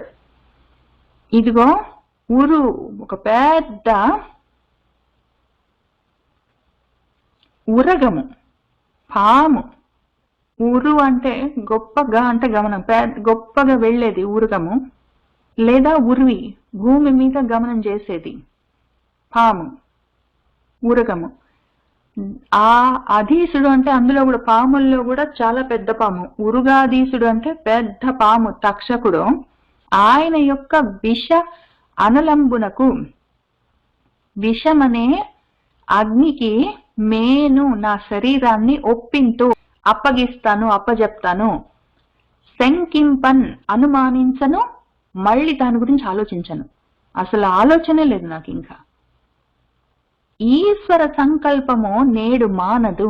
ఇది ఈశ్వర నిర్ణయము, ఇది నా ప్రారంధము, అది రాసి పెట్టి ఉన్నది నా విధి రాత. నేను దాన్ని తప్పించుకోవడానికి ప్రయత్నం చెయ్యను. అది జరిగే పని కూడా కాదు. ఎట్లా అని ఆలోచించను. జరగవలసింది జరుగుతుంది. ఆ తక్షకుడికి నా శరీరాన్ని అప్పచెప్తాను. అయితే భవిష్యత్ జన్మ జన్మంబులకు, భవిష్యత్తులో ఎన్ని జన్మలకైనా సరే హరి చింతారతి, హరి గురించిన ఆలోచనల మీద నాకు రతి ఉండాలి. హరి గురించే మననం చేసుకుంటూ ఉండాలి ఎన్ని జన్మలకైనా. హరి ప్రణుతి, శ్రీహరి గురించే నేను ప్రణామాలు చేస్తూ నుతిస్తూ ఉండాలి, స్తోత్రాలు చేస్తూ ఉండాలి. ఆ భాషలే, ఆ మాటలే మాట్లాడుతూ ఉండాలి, ఆకరణము వింటూ ఉండాలి. దాని మీదే ఆసక్తి కావాలి నాకు, భాష ఆకరణ ఆసక్తి కావాలి. హరి పాదాంబుజాల సేవ చేయడం మీదే నా మనసు నిలబడి ఉండాలి. ఆ విధంగా కలగాలి, నాకు అవకాశం కలగాలి. మీరు ఇవన్నీ ఆలోచించి నేను అడుగుతున్నాను, అర్థిస్తున్నాను, ప్రార్థిస్తున్నాను, కోరుకుంటున్నాను. అటువంటి నాకు మీరు ప్రసాదింపరే, నాకది అనుగ్రహించండి అని అడుగుతున్నాడు. ఇక్కడ మోక్షం కావాలి అన్నాడు. వెంటనే జన్మ జన్మలకి నాకు ఇదే చింత కావాలి, నుతించే అవకాశం కావాలి, ఆయన్ని కీర్తిస్తుండాలి, అవే మాట్లాడుతుండాలి, అవే వింటూ ఉండాలి, సేవ చేస్తూ ఉండాలి అన్నాడు. మొత్తం మళ్ళీ జన్మలు లేకుండా వెళ్ళిపోవాలి అని ఆయన ఇంకా అడగట్లేదు. ఆయన అంత దూరం తీసుకొని వెళ్ళాలి.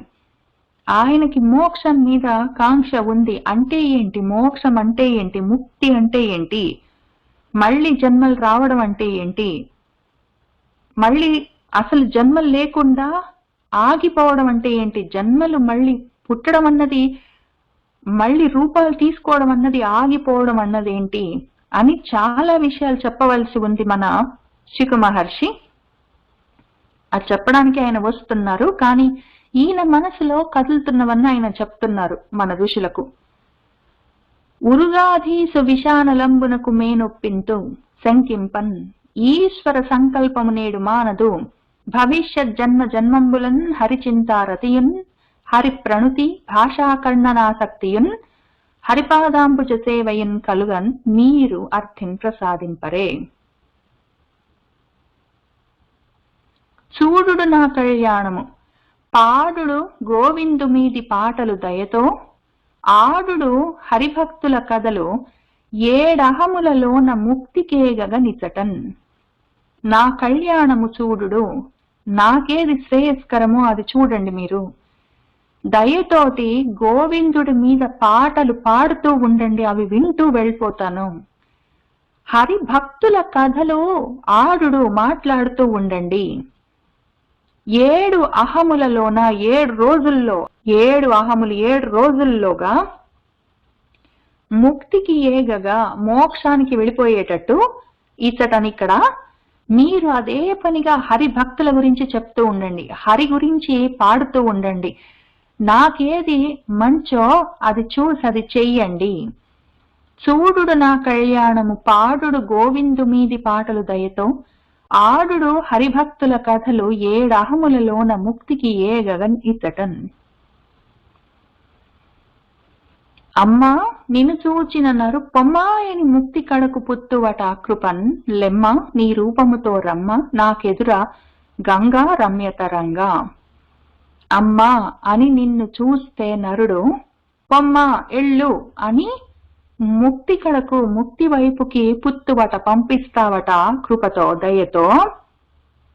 నీ రూపముతో లెమ్మ ఒక ఆకారం తీసుకొని రామ్మా నాకెదురుగా ఓ గంగా, ఓ రమ్యమైన తరంగాలు అలలు కలిగిన దానా అని మళ్ళీ మధ్యలో ఎందుకో గంగాదేవితోటి మాట్లాడుతున్నాడు ఆయన. అమ్మా నిన్ను చూచిన నరు పొమ్మాయని ముక్తి కడకు పుత్తువట కృపన్, లెమ్మా నీ రూపముతో రమ్మా నాకెదుర గంగ రమ్యతరంగా అని తనకు మీదనయ్యడి జన్మాంతరంబులందును హరిపాద భక్తి సౌజన్యంబులు సంధిల్లున్గాతమని గంగాతరంగిని దక్షిణ కూలంబునన్ పూర్వాగ్ర దర్భాసనంబున ఉత్తరాభిముఖుండై ఉపవేశించి జనమేజయ రప్పించి రాజ్యభారంబు సమర్పించి యత్నంబు సంసార బంధంబునకున్ తప్పించి చిత్తంబు హరికి నొప్పించి పరమ భాగవతుండైన పాండవ పౌత్రుండు ప్రాయోపవిష్టుండై ఉన్న సమయంబున అని తనకు మీదనయ్యడి తర్వాత కలిగే జన్మాంతరాల సమయాల్లో కూడా, జన్మాంతరాల్లో జన్మాంతరాల్లో జన్మలు జన్మాంతరాలంటే జన్మలకి మధ్యలో అంతరాలు ఏవైనా సరే, ఎన్ని జన్మలకైనా హరిపాదాల మీద భక్తి ఉండాలి, సౌజన్యం అటువంటి సుజనత్వం ఉండాలి. ఆ విధంగా సంధిల్లున్గాత ఉండాలిగాక అని గంగా తరంగిణి దక్షిణ కూలంబున, గంగ యొక్క తరంగాలకు ఆ గంగాదేవికి దక్షిణ కూలము, కూలము అంటే అటువైపు ఒడ్డు, గంగ ఒడ్డుకు దక్షిణం వైపు గంగ ఒడ్డుకు అక్కడ పూర్వాగ్రము తూర్పు వైపు ఉన్న కొసలతో ఉన్న దర్భలతో ఉన్న ఆసనాన్ని వేసుకున్నాడు. ఉత్తర అభిముఖుడై కూర్చున్నాడు. ఆ విధంగా ఉపవేశించి కూర్చుని జనమేజయు రప్పించి, జనమేజయుడు ఆయన కొడుకు, ఆయన్ని పిలిచి రాజ్యభారంబు సమర్పించి రాజ్యాభిషేకం చేశాడు. యత్నంబు సంసార బంధంబునకున్ తప్పించి, సంసార బంధాలతో ఉన్న ప్రయత్నాలన్నిటినీ పక్కకు పెట్టేశాడు. ఇంకా రాజ్యాన్ని ఇంకొకటి చివరి భారం అనుకున్నాడు, దాన్ని జనమేజయుడికి కొడుక్కి అప్పచెప్పాడు. ఇంకా సంసార బంధాలతో ఏ ప్రయత్నం లేదు, ఏ వ్యవహారాలు ఆయన పెట్టుకోలేదు. ఇంకా మొత్తమే చిత్తాన్ని మనసును హరికి ఒప్పించి అంటే అప్పగించి పరమ భాగవతుడైన మన పాండవ పౌత్రుడు పరీక్షిత్ మహారాజు ప్రాయోపవిష్ఠుడై ప్రాయోపవేశం చేసి ఉన్న సమయంలో ఏం జరిగిందంటే, ఈ జనమేజయుడికి చెప్పిన కథే మొత్తం మన భారతం, మళ్ళీ అదంతా చెప్పుకుంటాం మనము. ఇప్పుడు పరీక్షిత్తుకి శివుడు చెప్తున్న కథ భాగవతము, తర్వాత జనమేజయుడికి చెప్పే కథ భారతము. ఇక్కడ మన గంగ ఒడ్డున కూర్చొని అంతమంది ఋషులు మునులు వాళ్ళందరూ వచ్చి ఆయన కోసమే ఉన్నారు. ఆయన మన జనమేజయుడికి రాజ్యభారాన్ని అప్పగించాడు. 7 రోజుల్లో వెళ్ళిపోతాను, ప్రశాంతంగా వెళ్ళిపోతున్నాను అని ఆయన వెళ్ళిపోయాడు. కానీ అక్కడే కూర్చున్న ఆయన కొడుకున్నాడు, మన పరీక్షిత్ కొడుకు జనమేజయుడు. ఆయన పగ పెంచుకున్నాడు. ఆ తక్షకుడు కాటు వేసి మా నాన్నను చంపేశాడు అని అసలు మొత్తం పాముల జాతుల మీదే ఆయన పగ పెంచుకున్నాడు. దానివల్ల మనకు భారతం అంతా వచ్చింది. అంతా జరుగుతూ ఉన్నది. వాళ్ళ నాన్నగారే పరీక్షిత్తే. అంతమంది వచ్చి పెద్దవాళ్ళందరూ కూర్చున్నారు. శుకుడు వచ్చి అంత సుదీర్ఘంగా 7 రోజులు ఆయన ఉపదేశం చేశాడు. ఈయన కూడా కూర్చొని అప్పుడో ఇప్పుడో కొంతైనా వినుంటాడు. కానీ శుకుడు చేసిన ఉపదేశం గాని, వాళ్ళ నాన్న అంత ప్రశాంతంగా వెళ్ళిపోతూ ఉంటే దాన్ని చూడడం గాని ఏది ఆయనకి మనసుకి పట్టలేదు. ఆయనకి అంత కోపం వచ్చింది. మన ముని కుమారుడు పరీక్షిత్కి శాపం ఇచ్చినట్టే, ముని మెడలో పరీక్షిత్ పామేశాడని చెప్పి, పాము కాటేసిందని చెప్పి ఆ తక్షకుడు ఒక్కడు కాటేస్తే మొత్తం పాముల వంశం మీదనే ఆయన పగబట్టి యాగాలన్నీ చేశాడు, సర్పయాగాలన్నీ. అట్లా ఉంటాయి. అక్కడే ఉన్నా చూసినా తెలియదు. వాళ్ళ నాన్న గురించి అంత శుకుడు చెప్తే మాత్రం జనమేజయుడికి ఏమర్థమైంది? వాళ్ళ నాన్న చదువుకుంటే కొడుక్కి తెలియడం, కొడుకు చాలా గొప్పవాడైతే వాళ్ళ నాన్నకి అర్థం కావడం, ఇట్లాంటివన్నీ ఉండదు. ఎవరి ప్రయత్నం వాళ్ళు చేయాలి. జనమేజయుడికి ఆయన రోజు వచ్చినప్పుడు ఆయనకు తెలిసింది. ఊరికే చూస్తే తెలియలేదు. మన పరీక్షితుని చూసినా, వాళ్ళ నాన్నని చూసినా ఆయనకు అర్థం కాలేదు. శుకుడు చెప్పినా ఆయనకు అర్థం కాలేదు. ఆయనకు రోజు వచ్చినప్పుడు ఆయనకు అర్థమైంది.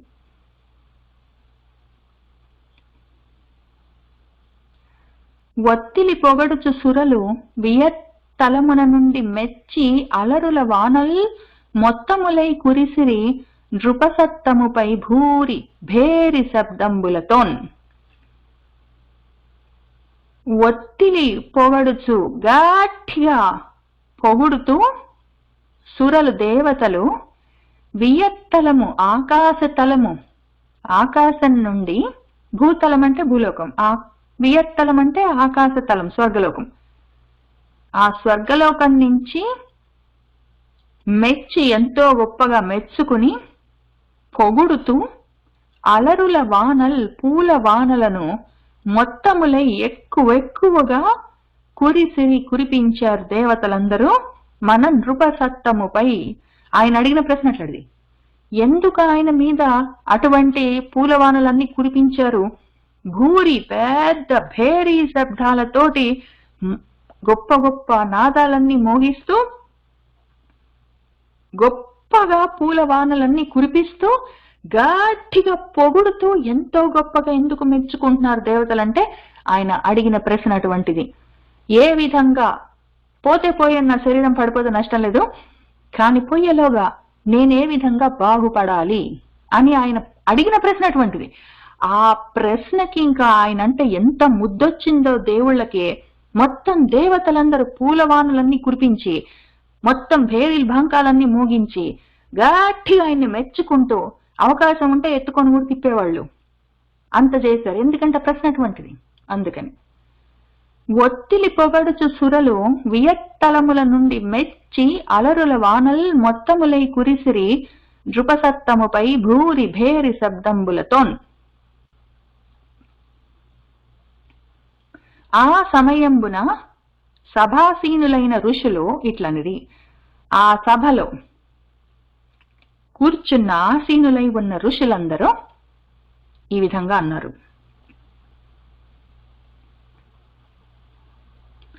క్షితినాథోత్తమ, నీ చరిత్రము మహాచిత్రంబు.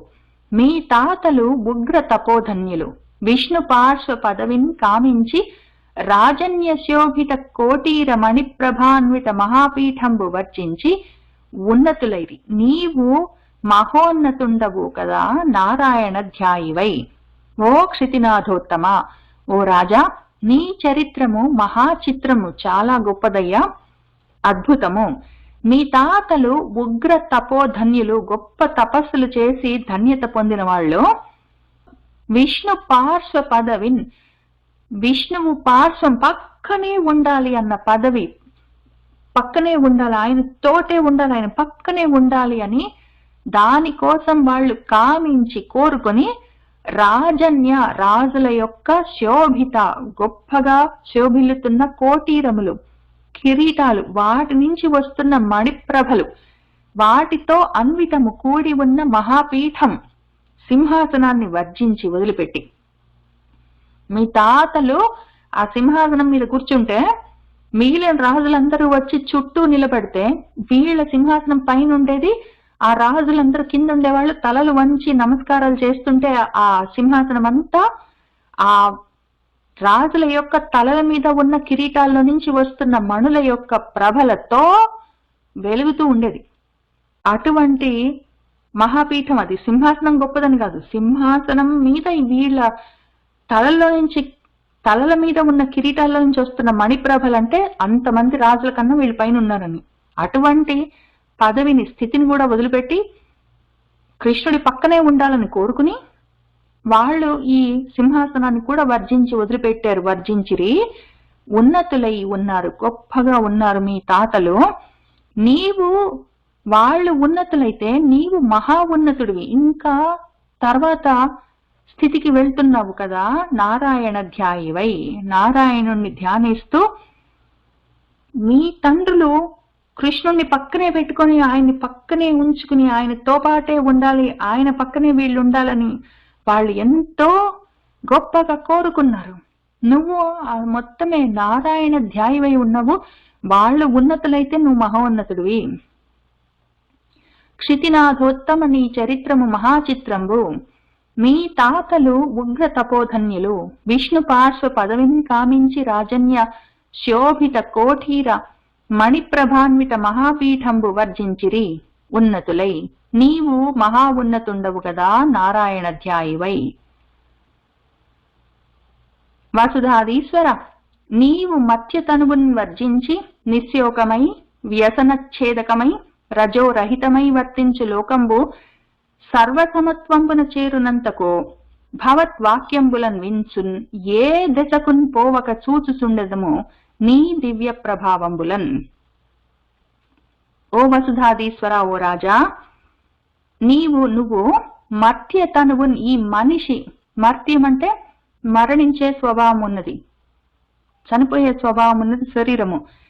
ఆ మరణించే మృత్యువుతో సంబంధం ఉన్న తనువును వర్జించి వదిలిపెట్టి నిశ్యోకమైన, శోకరహితమైన, వ్యసనచ్ఛేదకమైన, వ్యసనాలు, కష్టాలు, దుఃఖాలనే వాటిని ఛేదించే, పాపాలను ఛేదించే, రజోరహితమైన, రజోగుణాలు మొదలైన వాటికి దూరంగా ఉండే, ఆ విధంగా ప్రవర్తిస్తున్న లోకాన్ని సర్వసమత్వంబున అన్ని విధాలుగా ఆ సమత్వ స్థితి, సమస్థితిలో ఉండి నువ్వు చేరేంత వరకు భవత్ నీ యొక్క వాక్యంబులన్ మాటలను వించు ఏ దశకున్ పోవక, ఏ వైపుకు వెళ్లకుండా నీ దివ్య ప్రభావంబులన్, నీ దివ్యమైన నీ ప్రభావాలన్నిటినీ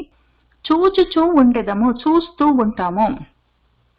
ఓ రాజా, నువ్వు ఈ శరీరాన్ని వదిలిపెట్టి ఆ నిశ్యోకమైన, వ్యసనచ్ఛేదకమైన, రజోరహితమైన లోకాన్ని చేరేదాకా, ఆ సమస్థితిలో ఉండి నువ్వు ఆ లోకానికి వెళ్ళిపోయిన దాకా నీ మాటలను వింటూ నిన్ను చూస్తూ ఎక్కడికి వెళ్లకుండా మేము ఇక్కడే కూర్చుంటాము అని చెప్పారు. ఈ లోకం ఏంటో చూద్దాము. నిశ్శోకము, శోకము మోహము లేని ప్రదేశము. వ్యసనచ్ఛేదకము, వ్యసనము అంటే పాపము, మళ్ళీ రాగము, ద్వేషము. రజోరహితము, రజోతమో గుణాలు లేని ప్రదేశము.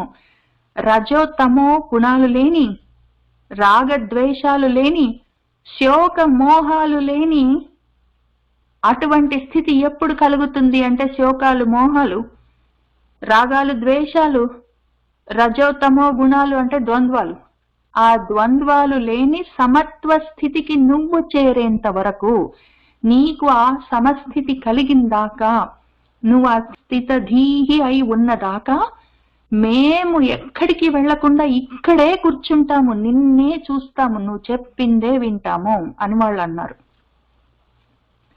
వసుధాధీశ్వర, నీవు మత్స్య తనువున్ వర్జించి నిశ్యోకమై, వ్యసనచ్ఛేదకమై, రజోరహితమై వర్తించు లోకంబు సర్వసమత్వంబున చేరునంతకు భవత్వాక్యంబులన్ వించున్ ఏ దశకున్ పోపక చూచుచుండెదము నీ దివ్య ప్రభావంబులన్. అని ఇట్లు పక్షపాత శూన్యంబులను మహనీయ మాధుర్య గాంభీర్య సౌజన్య ధుర్యంబులను అయిన భాషణంబులాడుచు మూడు లోకంబులకు అవ్వలిది అయిన సత్యలోకంబునందు మూర్తిమంతంబులై నెగడుచున్న నిగమంబుల చందంబున తేజరిల్లుచున్న ఋషులను చూసి భూవరుండు నారాయణ కథాశ్రవణ కుతూహలుండై నమస్కరించి ఇట్లనియే అని ఇట్లు పక్షపాత శూన్యము. పక్షపాతం ఎందుకుంటుంది? పక్షాలుంటే అటువైపు పాతము పడతాము. ఎటు రెండు పక్షాలున్నాయి అంటే ఏదో ఒక పక్షం, స్వపక్షము విపక్షము ఏదో ఒకటి ఉంటే, స్వపక్షము పరపక్షము ఏదో రెండు పక్షాలుంటే అప్పుడు ఆ ద్వంద్వాలు ఉన్నప్పుడు ఏదో ఒక పక్షం మనం ఒక సైడ్ తీసుకుంటాము, అటువైపు పతనం పడతాము. అటెళ్ళి వాళ్లకు ఆ విధంగా పక్షాన్ని తీసుకుని అటువైపు వెళ్ళవలసిన అవసరం ఏముంది? అసలు వాళ్ళు సమస్థితిలో ఉన్నవాళ్ళు పక్షాలు తీసుకోవడానికి అసలు వాళ్ళకి ద్వంద్వాలు లేవు కాబట్టి పక్షపాతం వాళ్ళకి లేదు, శూన్యం, సములై ఉన్నారు. అటువంటి మహనీయులు మాధుర్యం, అటువంటి మహనీయమైన గొప్ప మాధుర్యం మధురంగా ఉన్న, గాంభీర్యం గంభీరంగా ఉన్న, సౌజన్యం సుజనత్వం మృదువుగా ఉన్న, ధుర్యంబులు ధృతితో ధైర్యంతో ఉన్న, బరువైన భాషణంబులు ఆడుచు గొప్ప మాటలన్నీ మృదువుగా గంభీరంగా చక్కటి ధృతి కలిగిన మాటలను ధర్మంతో కూడిన ధుర్యంబులు, ధుర్యం అంటే ధర్మము, ధృతి, ధైర్యం కలిగించే అని అన్ని అర్థాలు ఉన్నాయి అందులో ధుర్యంలో. అటువంటి బరువైన మాటలన్నీ వాళ్ళు మాట్లాడుతూ మూడు లోకాలకు అవ్వలిదైన, మూడు లోకాలు దాటి ఉన్న సత్యలోకంలో మూర్తిమంతంబులై నిగడుచున్న, మూర్తులు రూపాలు తీసుకొని నడుస్తూ తిరుగుతూ ఉన్న నిగమంబుల చందంబున, వేదాలు సత్యలోకంలో రూపం తీసుకొని నడుస్తూ ఉంటాయని చెప్పుకుంటారు. ఆ విధంగా ఇక్కడ భూమి మీద తేజరిల్లుతున్న ఋషులను చూసి మన భూవరుడు రాజుగారు నారాయణ కథాశ్రవణ కుతూహలుండై, నారాయణుడి గురించిన కథలు శ్రవణం వినాలన్నా కుతూహలం కలిగిన వాడై వాళ్లకు నమస్కరించి ఈ విధంగా అన్నాడు.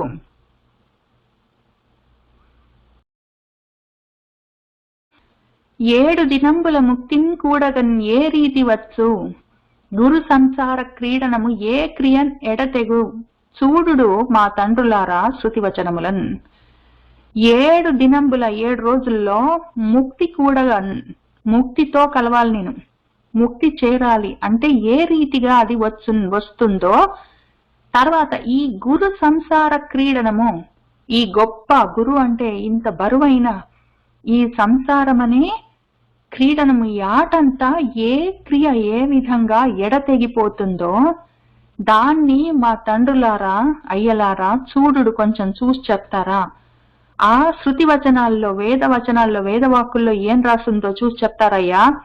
7 రోజుల్లో నేను వెళ్ళిపోతాను, ఈ లోపల ఒకటి నేను ముక్తి చేరాలి, ముక్తి సాధించాలి, రెండోది ఈ సంసారాన్ని వదిలిపెట్టాలి. సంసారం వదిలిపెట్టడం ఒకటి, దాటిపోవడం ఒకటి, రెండు చేయాలి. అది ఏ విధంగా చెయ్యొచ్చో వేదాల్లో ఏం రాసిందో అదొకసారి చూసి నాకు చెప్తారా? ఇదంతా చాలా రోజులు చేద్దామంటే టైం లేదు, 7 రోజుల్లో చేయాలి. 7 దినంబుల ముక్తిన్ కూడగన్ ఏ రీతి వచ్చు, గురు సంసార క్రీడనము ఏ క్రియన్ ఎడతెగున్, చూడుడు మా తండ్రులారా శృతి వచనములన్. ప్రాప్తానందులు బ్రహ్మబోధన కళాపారీణుల్, ఆత్మ ప్రభాలుప్తాజ్ఞానులు, మీరలు ఆర్యులు, దయాళుత్వాభిరాముల్, మనోగుప్తంబుల్, సకలార్థ జాలములు మీకున్ కానవచ్చును గదా. సప్తాహంబుల ముక్తికేకెడు గతిని చర్చించి భాషింపరే. ప్రాప్త ఆనందులు, ఆనందాన్ని ప్రాప్తించుకున్న వాళ్ళు, బ్రహ్మ బోధన వేదాన్ని బోధించడం అనే కళలో పారీణులు, పారగులు, మీరు పారం ముట్టేటట్టు అది సాధించిన వాళ్ళు, దాన్ని కళగా ఆర్ట్ ఫామ్ లోకి దాన్ని తీసుకెళ్లిన వాళ్ళు, వేదాన్ని అర్థం చేసుకుని బోధించడంలో ఆత్మ ప్రభ లుప్త అజ్ఞానులు, మీ ఆత్మ ప్రభలతో, మీ ఆత్మ ప్రభావంతో, మీ ప్రభావంతో మీరు అజ్ఞానాన్ని లుప్తం పోగొట్టుకున్న వాళ్ళు, ఆత్మజ్ఞానంతో బ్రహ్మజ్ఞానంతో అజ్ఞానాన్ని పోగొట్టుకున్న వాళ్ళు, మీరలు మీరు ఆర్యులు పెద్దవాళ్ళు, దయాళుత్వ అభిరాముల్, దయాళుత్వము దయతో ఉండడం అంటే మీకు చాలా ఇష్టము, మనోగుప్తంబుల్, మనసులో దాగిన రహస్యాలు, వాటి గురించిన సకల అర్థజాలములు, అన్ని విధాలుగా దాన్ని ఎట్లా సాధించాలి అన్న మొత్తం సమూహం సకలార్థాలని సాధించడం ఎట్లా అన్న విషయాలు మీకు కానవచ్చును కదా, మీకు కనిపిస్తాయి కదా. మనసులో రహస్యంగా ఉన్న విషయాలు, మనస్సులో ఉన్న విషయాలతో సహా ఏదైనా సరే ఎట్లా సాధించాలన్న విషయం మీకు కనపడుతుంది కదా. మీరు ద్రష్టలు కదా, మీరు ఋషులు, అటువంటి దృక్శక్తి మీకున్నది. మనసుల్లో దాగిన మర్మాలన్నీ మీరు చక్కగా చూసి గ్రహించగలరు కదా. సప్త అహంబులన్, 7 రోజుల్లో ముక్తికి ఏగెడు, ముక్తిని పొందే గతిన్ మార్గాన్ని మీరు చర్చించుకుని భాషింపరే, నాకు చెప్పరా. ప్రాప్తానందులు, బ్రహ్మబోధన కళాపారీణులు, ఆత్మప్రభాలుప్త అజ్ఞానులు, మీరలు, ఆర్యులు, దయాళుత్వాభిరాములు, మనోగుప్తంబుల్, సకలార్థ జాలములు మీకున్ కానవచ్చును గదా. సప్తాహంబుల ముక్తికేగడ గతిని చర్చించి భాషింపరే అని ఉత్తరానందనుండాడిన వచనంబులకు మునులు అందరూ ప్రత్యుత్తరంబు విమర్శించునేడా దైవయోగంబున అని ఉత్తరానందనుడు, ఉత్తరాదేవి కొడుకు మన పరీక్షిత్ మహారాజు మాట్లాడిన ఆ వచనములకు, మాటలకు మునులందరూ ప్రత్యుత్తరంబు, ఆయనకి ఏం జవాబు చెప్తాము అని విమర్శించినడా. వాళ్ళు ఆలోచించుకుంటూ ఉండగా దైవయోగంబున అనుకోకుండా ఏం జరిగిందంటే అని చెప్తూ ఉన్నారు. అది మనం వచ్చే వారం శిఖముని ఆగమనము అన్న ఘట్టంలో చూసుకుంటూ వెళ్దాము. ఇవాళకి ఇక్కడికి ఆపుదాము. సర్వం శ్రీకృష్ణ పరబ్రహ్మ పాదారవిందార్పణమస్తు.